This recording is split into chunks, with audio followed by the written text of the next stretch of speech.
Hi, I'm Dave Wurzel, and you're watching PHTV4, and this is Palos Stories Then and Now. And today I am standing outside Chicago Christian High School in Palos Heights on Oak Park Avenue.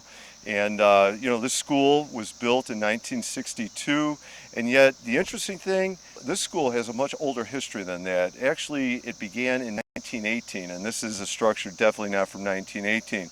So let's take a look at Chicago Christian High School then and now. All right, so very fortunate with me, I've got former superintendent Henry Dorn, and then on my immediate left, current superintendent Mark Hamstra. So we're going to get the chance to take a look at the history of Chicago Christian High School. And, as we were talking earlier, I mentioned to both of you that I moved, with my family moved to Palos Heights in 1977, and I ended up going to our public high school, Shepherd High School, but I lived just down the street from here, and I wondered, Chicago Christian High School, I'm a 15-year-old kid, why isn't Palos Christian High School, Yeah.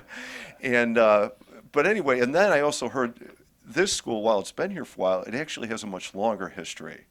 And I'd kind of like, if you can help kind of flesh out some of that history for us here, if you could talk about, I think it's over, not this school, but the school system over 107 years old, maybe, is that right? It is. So, yeah, Chicago Christian High School dates back to 1917.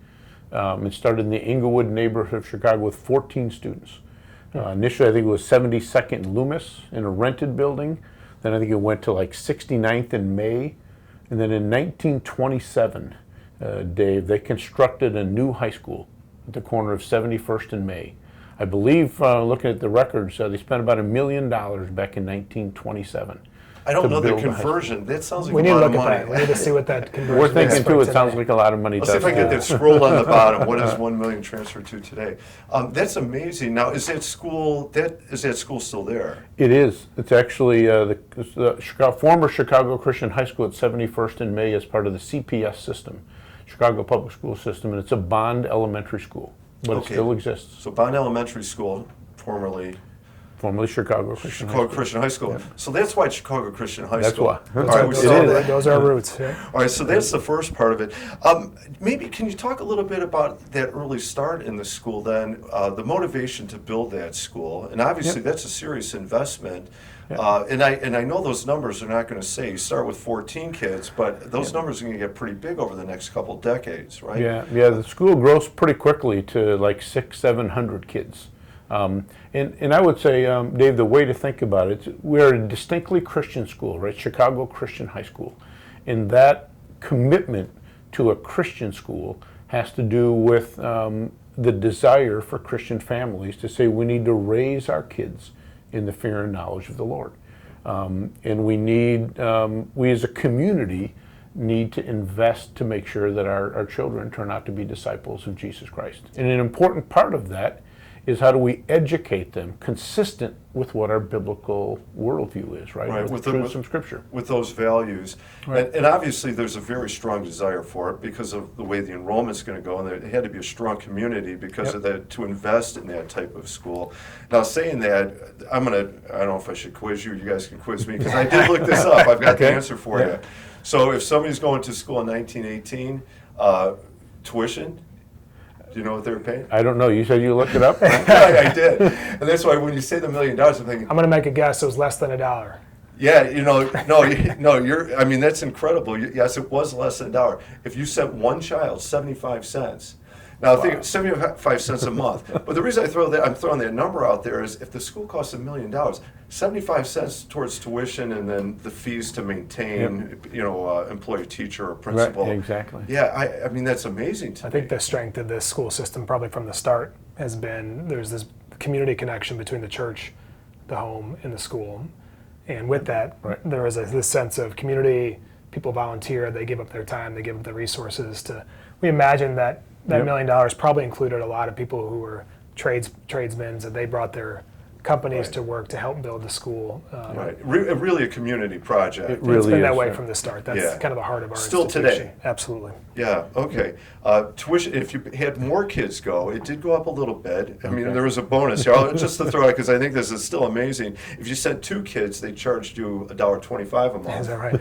If you went 3 kids, $1.40, and then after that, the 4th, 5th, 6th, those kids were free. They were free. Oh, wow. But it does show you the commitment to no, we want to provide this type of education, and the cost thing really is not about excluding, we want to bring everybody in. Absolutely. Yep. And it must be still part of the mission because the way the enrollment's going to go, and we'll talk about that. So you mentioned the expansion, and I guess I kind of want to talk about that. The expansion was driven by enrollment, is that correct? Am I? Yeah, I mean, there was a really significant population of Christians in Inglewood, right, that really wanted a Christian school. So the enrollment grew pretty fast. So we hit some big numbers in the 1940s, I saw, right? Yeah, Is like that- 700-800 students. Yeah, 700 or 800, and at some point in a high school enrollment, I think it maxed out at like 7. I think mid 700s, maybe Mid-700. 730, somewhere around Right. there. Yeah, so that's amazing to me. I know it expanded to the point that I think maybe one of your rivals then had to be. I think 2 of them, right? 2 of them? Yep. Your 2 rivals. Well, I think there was you had students, and correct me if I'm wrong, Henry, but you had students busing from sort of the south suburbs, which are Yes. primarily agriculture. So, in that community, eventually they launched Ileana Christian, which became a rival. Ileana is now in Indiana. Right. And then sort of students coming from the west side, sort of the Cicero, Berwyn area, eventually founded Timothy Christian. So Right. both Right. big rivals, so that trifecta and that exists. And that's until this day. amazing. In that case, you're talking about a rivalry that's, what, 60, 70? Well, Exactly. No, I'm Yeah. do a bad math here. Almost 80 years But there's old. also a lot of shared connections between the Right, institutions, right. and so that's, I think, what makes it a really Well, the roots special. together. Yep. Absolutely. Yes, Yeah, they really are. absolutely. Okay. So let's talk about, that's the then part. That's the beginning of Chicago Christian High School. And now we get to Palos Heights. When does that happen? What year does the big move to this suburb take place? 1962. So if you think 1927, the Chicago Christian High School was built at 71st of May. So the school was there for 35 years. And in 1962, they made a leap all the way here to Palos Heights. And that was a huge step. Actually, as I was talking to somebody recently, they evaluated 2 locations, Dave. One was 87th and Kedzie, which for years became Luther South High School. That's right. Right, yeah. And here on Route 83 in Palos Heights. So going from Inglewood to Palos Heights was quite the jump.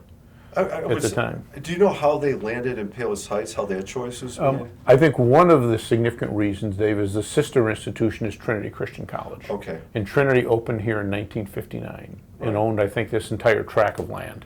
Right, right. So I believe the high school bought this piece of property, this 17 acres. Right. That was, I think, the Navajo golf course, if Yes, I remember thank right. you. It's a great commercial, thank you. That is a future show. We're going to talk about, Navajo Hills, or actually it wasn't Navajo Fields Golf Course, Okay. and we have Navajo Hills neighborhood. But yes, Chicago Christian High School was part of that land purchase. Trinity Christian, part of it, and then the homes along Oak Park Avenue heading east. So that's the beginning of it. So they did purchase in the late 50s. So Chicago Christian gets part. That's the move. 62, yep. And I would say one of the drivers, Dave, was many of the families back in the 50s and into the early 60s were real estate developers, construction, tradesmen, and a lot of them then lived in Oak Lawn, Evergreen Park, Chicago Ridge, Worth, into Palos Heights. And they were moving as the home building, as the suburbs grew. Many of those families kept moving further south because that's where the work was for them. It's interesting because you can almost look at a timeline of photos of the Palos area at that point, and they're homes, but there's a lot of open land out here, and you can see the homes being built. Yeah. Originally Palos is Harlem Heights, maybe a future show, and obviously the homes now did not exist like this in the 1940s or 50s, but they were starting to be built then. So many of the families who had moved out here, my mother being one who lived in Oak Lawn, where I grew up, and families lived in Oak Lawn, Evergreen, Worth, Chicago Ridge, some out to Palos. They took buses into Inglewood for high school every day. So still going back to the other high school, the drift was starting to take So they place. lived in Oak Lawn, Evergreen Park, and got on buses every morning to go to 71st and May to go to high school. Okay, and so, and just for clarification also, so Chicago Christian High School, that's it, but it's part of a larger other school system, right? Southwest. So part of Southwest Chicago Christian Schools. So we have 3 campuses. We have 2 pre-K to 8 campuses. One is in Oaklawn, one is in Tinley Park, and then here they both feed into Chicago Christian High School. So that those schools merged into one association in the mid-90s, but have always maintained close partnerships throughout the history of all 3. Okay, so those schools probably had their roots similar to Chicago Christians, but now they have their own campuses. So there was an Englewood Christian School, which was the grade school. It was kind of the sister institution to the high school. And then they built a grade school in Evergreen Park, right at like 98th in St. Louis. And then in the mid-50s, our Oaklawn Elementary School was built. I want to say like in 55 or so. And then eventually, I think it was 1986 was our last elementary school built in Tinley Park. All right, so Henry, I know this is not one of the questions you prepped for, but I have to ask you. No, I mean, your knowledge of the history and the background is really phenomenal. How long were you superintendent, and how much, like, what was your background with the school system? How long have you been with it? So I'll say my background in the school system, my grandmother was in the class of 1920. Grew up in Englewood. That's not possible because you don't look a day over 40 right now, right? So grandma was class of 1920. My father was class of 1954 in Chicago Christian High School. I was 77. Our 4 children range from 2007 to 2012. And actually we now have a granddaughter who will be the class of 2034. So it'll be our 5th generation of family members who have come through. That is, congratulations. I mean, what a testimony to the Christian school system that obviously it's been wonderful for you and your family. Purple and Maize has been part of your... It is. It's in your closet for a long time. It has been, yeah. But I would say, so I was superintendent for 7 years, Dave. Okay. From 2016 until 2023. Okay.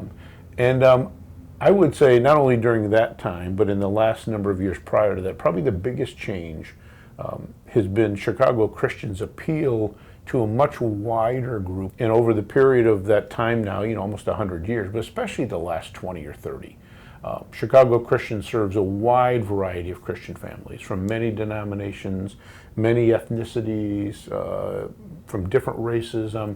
It's a really, I think, as I look at it, it's a really special place where people who are very different from each other in a variety of ways all come together in a real common bond of saying we want a distinctly Christian education for our kids. We want our kids to serve Christ. We want them to take their place in God's world, right? And whether that's an accountant, an attorney, right, a contractor, a doctor, whatever that might be. Absolutely.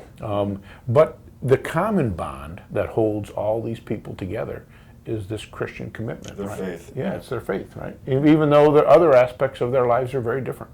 Yeah, I'm an outsider, but I have coached here, and I've witnessed that, and it's not just a beautiful campus, and it has a wonderful history, but I mean, I've witnessed what you're talking about. That is genuinely true. I mean, this is a great place to, send your kids. It's a great environment, a great culture, and so in the roots going back to 1918, yes, it's either been maintained or even expanded and improved on, I would imagine, which kind of, so Mark, I want to put you on the spot here now. And then probably I'll ask, can I come back in 5 years and talk to you about your predictions right now? So you just said you're entering your 2nd year as superintendent, right? So talk about, this is Chicago Christian today, and we saw where it started. What does it look like now going forward? And what projects are out there? What initiatives do you see? I think it's a really exciting time for Chicago Christian, and part of that is I point to my predecessor, Henry, who was an incredible leader for the school community, who led through a really chaotic time of COVID and led incredibly faithfully and left me a really special foundation to build on. So to have your predecessor right here, someone I can call upon, someone I can lean on, I think also speaks to the strength of this community, right? This is a place where we are all about the mission. Right, nobody's working in isolation, and there is a generational thing here. Absolutely. So, and I rely on him, and he's been a huge help to me in the transition. So, I think when I speak of the excitement, it's with a ton of gratitude for the past. I'm also multi-generational Chicago Christian, so giving a little bit of the history. So, with my 2 grandmas, my one grandmother was an alum of Chicago Christian. So, in the 50s, before they launched, she's from Cicero, but before they launched the Timothy campus, where eventually she raised her children, she was a graduate of Chicago Christian. My other grandmother was first generation college, moved from the Upper Peninsula of Michigan, went to Wheaton College, where I went. Her first teaching job was at Chicago Christian High School. Wow. So, and so while my parents went to Timothy, this is a place that, as an alum, is near and dear to my heart. Now my children are third generation, they're not quite fifth generation, but this is a common story within our community of people who maintain a multi-generational commitment to this school. So I'm going to guess, and again, it's not on my sheet. I'm assuming that jersey behind us is your high yeah, school. we don't need to talk about that. Henry has his jersey too. No, I know you were a good running back. But, he was. Yeah, He was those a were great good running days. back. But Chicago Christian football was a really. So how about the future a little bit? Can you talk about Absolutely. what does it look like? What do you see? Yeah, so like Henry talked about, the school we are now, I think what's beautiful is the foundation is the same. We're a Christ-centered learning community, and that's the heart of the institution. And that was what it is, and that is what it will be for going forward. That won't change. I think the shifting demographics that Henry talked about are really, really exciting. We're a multicultural school. The tagline we use is we say we're midway to Moni and we are everywhere in between. And so there's this really exciting, I think, opportunity to be a Christian school that serves, that's about access, that's about giving Christian families access to a really excellent Christ-centered education. And so that piece of it is really unique and really special. We're also, taking on some exciting initiatives that were started by Henry, will continue with me. We're in the middle of a $16.5 million capital campaign. We will start construction here in the fall in building a new commons entryway cafeteria space that everyone, when you drive down Route 83, you'll see this new common space, and it's going to be really, really special for our community, but also for the community we get to serve here in Palos Heights. So I think the combination of the capital campaign, the students we're serving from a wide variety of areas really gives us a lot of excitement about the path forward. It sounds exciting, and I'm getting stuck on the number because I'm picturing a book at the next anniversary. 150 years or 175 years, they'll be talking, in the year 2024, 25, they made a $6 million capital. No, it's right. And you have a beautiful campus now. I mean, there's absolutely a beautiful campus and a beautiful building. So, Mark, thank you very much. Henry, thank you very much. You guys obviously have been great stewards of the Chicago Christian School to this period, and obviously it's got an amazing history. So thank you for taking time today. Absolutely. Thank you, Dave. Thank you. So there it is, Chicago Christian High School with its roots in Englewood and over the years expanding and moving and other campuses, and then ultimately landing here in Palos Heights 1962 with its first class in 1963. So that's the story, Palos story, of Chicago Christian High School then and now. I'm Dave Wurzel, and thank you for watching.